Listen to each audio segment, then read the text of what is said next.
नरेंद्र मोदी के पास एक वक्त मारुति 1000 गाड़ी थी। सफेद रंग की उस गाड़ी की एक खासियत थी, गाड़ी के पीछे वाली सीट कभी खाली नहीं रहती थी। गाड़ी की पिछली सीट पर नरेंद्र मोदी की किताबें रखी होती थी। उस दौर में नरेंद्र मोदी के भाषण के कैसेट बनते थे। गुजरात के कई पत्रकारों ने नरेंद्र मोदी के भाषण के उन कैसेट्स को आज भी संजो कर रखा है। कई लोगों को वो पुराने भाषण आज भी याद हैं।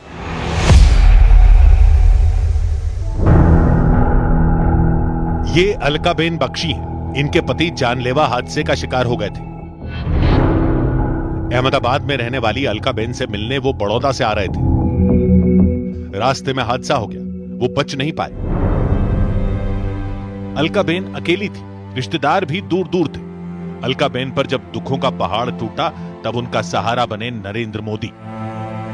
मुझे संभालना मेरी जिम्मेदारी नरेंद्र भाई ने ही ली थी। बाकी भी आगे का सब काम उन्होंने किया।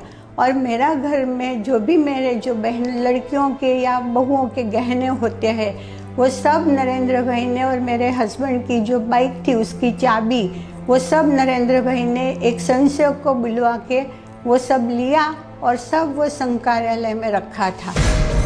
अलकाबेन याद करती है कि कैसे नरेंद्र मोदी ने न सिर्फ उन्हें संभाला बल्कि उनके सारे कीमती सामान को भी सुरक्षित रखा। एक्सीडेंट में ही डेथ हो गई थी ऑन द स्पॉट, तो मेडिकल क्लेम के लिए, एक्सीडेंट क्लेम के लिए उन्होंने ही हमें, माननीय हरीश भाई पटेल जो गुजरात हाई कोर्ट के बहुत सीनियर वकील थे, उन्हीं को उन्होंने रिक्वेस्ट की थी कि ये अपनी बेटी है, इसका केस आप ही को लड़ना है और इसके पास से कुछ भी लेने का नहीं है। महादेव बसवा के संघ से जुड़ने का किस्सा भी चौंकाने वाला है। प्राइवेट नौकरी कर रहे महादेव ने एक दिन बॉस से छुट्टी मांग ली। बॉस ने छुट्टी देने की शर्त जो रखी उसे जानने के बाद नरेंद्र मोदी बहुत भड़क गए थे। महादेव बसवा बड़े गर्व से वो बात याद करते हैं। बॉस ने मुझे बोला कि अगर आज जाना है तो आप जा सकते हैं, लेकिन जब आप आएंगे तो आपको एक माफी पत्र लिख के देना पड़ेगा कि इसके बाद मैं कभी भी आरएसएस के काम नहीं करूंगा। मैंने नरेंद्र भाई से बात किया कि ऐसा ऐसा हुआ था, तो नरेंद्र भाई ने सीधा बोल दिया उसे घबराने की क्या जरूरत है, एक ही ऐसी जगह थोड़ी है नौकरी करने की, हजारों जगह है और कहीं नौकरी करेंगे। नरेंद्र मोदी ने कभी भी स्वाभिमान से समझौता नहीं किया। चुनावी राजनीति में हिंसा के बीच नरेंद्र मोदी का साहस देखने लायक होता है। नरोदा में हुए एक चुनावी घमासान में नरेंद्र मोदी ने गुंडों की पूरी फौज से लोहा लिया था। गुजरात बीजेपी के जनरल सेक्रेटरी रहते हुए नरेंद्र मोदी गुंडों से टकरा गए थे। विरोधी पार्टी के गुंडे मैटाडोर गाड़ी में भरकर आए थे। वारदात के चश्मदीद रहे वल्लभ भाई पटेल से सुनिए नरेंद्र मोदी के हौसले के आगे कैसे गुंडों की पलटन पस्त हो गई थी। हमारी पूरी टीम हम डिंगलीगढ़ बूथ पे ये चुनाव का कामगिरी कर रहे थे। उसी माहौल में कांग्रेस के कई गुंडों एक मैटाडोर भर के आए और चालू गाड़ी में से सोडा की बोतलें वगैरह फेंका, अपने कार्यकर्ता को लगा और भाग गए गाड़ी लेके। पीछे ही तुरंत 5 मिनट में नरेंद्र भाई की गाड़ी आई।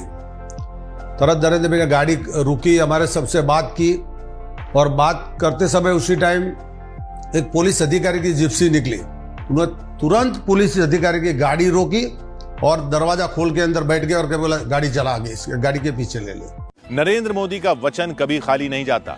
उन्होंने गुजराती के मशहूर लेखक प्रियकांत पारीख की ख्वाहिश पर एक वादा किया था। प्रियकांत पारीख चाहते थे कि उनकी लिखी 100वीं किताब का विमोचन नरेंद्र मोदी करें।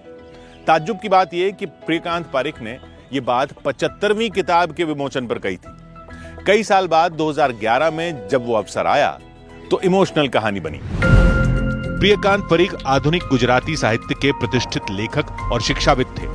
उनके कहानी संग्रह अगन पिछोड़ी, हिमशिला, नवोक्रम, बोगनवेल और उपन्यास कोशा, कर्म, अर्थ, शोध प्रतिशोध, प्रवाह, नवी धरती बेहद लोकप्रिय हुए। प्रियकांत पारीख को गुजरात साहित्य अकादमी ने 2 बार सम्मानित किया। इन्हीं प्रियकांत पारीख की एक दिली इच्छा नरेंद्र मोदी से जुड़ी हुई थी। वरिष्ठ पत्रकार जपन पाठक प्रियकांत पारीख की ख्वाहिश को तब से जानते थे जब नरेंद्र मोदी ने उनकी लिखी 75वीं पुस्तक का विमोचन किया था। नरेंद्र भाई ने अपना वो कमिटमेंट, अपना वो प्रॉमिस और प्रियकांत पारीख की इच्छा, इसको सम्मान देते हुए वो आश्रम रोड का जो एक मिडिल क्लास का जो फ्लैट होता है वहाँ पे पूरा चीफ मिनिस्टर का कॉन्वॉय पहुँचा, डोरबेल बजा।